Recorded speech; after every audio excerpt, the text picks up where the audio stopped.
Imran Pratapgarhi.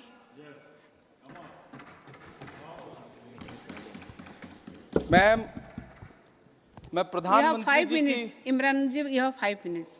Ma'am 10 minute You have 5 minutes. We requested chairman साहब, Okay. he allowed 10 minutes.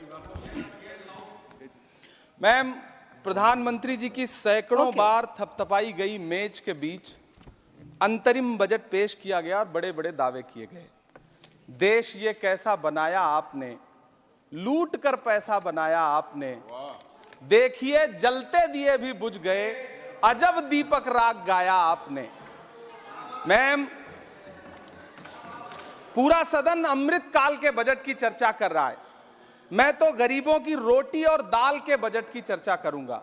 तुम्हारी फाइलों में गांव का मौसम गुलाबी है, मगर ये आंकड़े झूठे हैं, ये दावा किताबी है। मैं इस बजट को अमीरों का अमीरों के लिए पेश किया गया बजट कहूंगा। इसमें गरीबों के लिए कुछ है ही नहीं। नौकरी मांगने वाले नौजवानों पर लाठियां बरसाने वालों, आपने इस बजट में युवाओं को क्या दिया? आपने पुरानी पेंशन बहाली की मांग करने वालों को क्या दिया? सालों से अपने लिए छत तलाश रहे लोगों को आपने इस बजट में क्या दिया? और फिर आपको पूरी उम्मीद है कि पूरा देश आपके इस पेश किए गए बजट पे लहालोट हो जाए, तालियां पीटे, मंगल गान गाए। कैसे संभव है? मैं सदन में खड़ा होकर के इस बजट पे चर्चा करते हुए कहना चाहता हूं कि इस बजट में फुटपाथ पर रहने वाले, छप्परों में रहने वाले, झुग्गियों में रहने वालों के लिए क्या है, उनके लिए क्या है जो प्रधानमंत्री के किए गए वायदों की बाट जोह रहे हैं। हर साल फरवरी की खूबसूरत सुबह और सजी हुई संसद से बरसते हुए झूठे वायदों की जवाबदेही कौन तय करेगा? कौन बताएगा कि 2022 में प्रधानमंत्री जी जो सबको पक्का मकान देने वाला वायदा किए थे उसका क्या हुआ?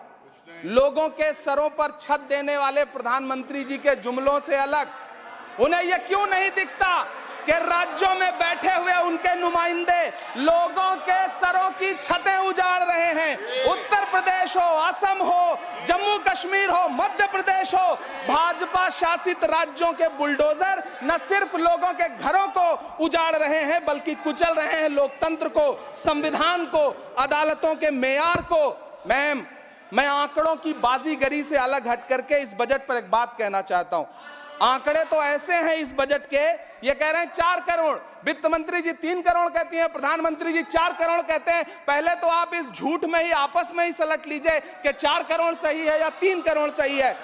मैं आंकड़े तो ऐसे हैं इस बजट के मैम कि जो सुने वो बस पथराई आंखें लेकर किंग कर्तव्य विमूढ़ हो जाए।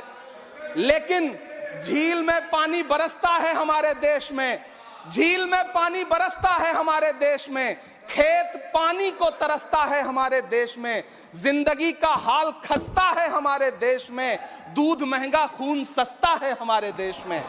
मैम, रोजगार, महंगाई, किसान, मनरेगा, पेट्रोल डीजल के दाम, गैस सिलेंडर के दाम, फसलों की एमएसपी की गारंटी, इन सब जन सरोकार की बातों से इस बजट का कोई लेना देना नहीं।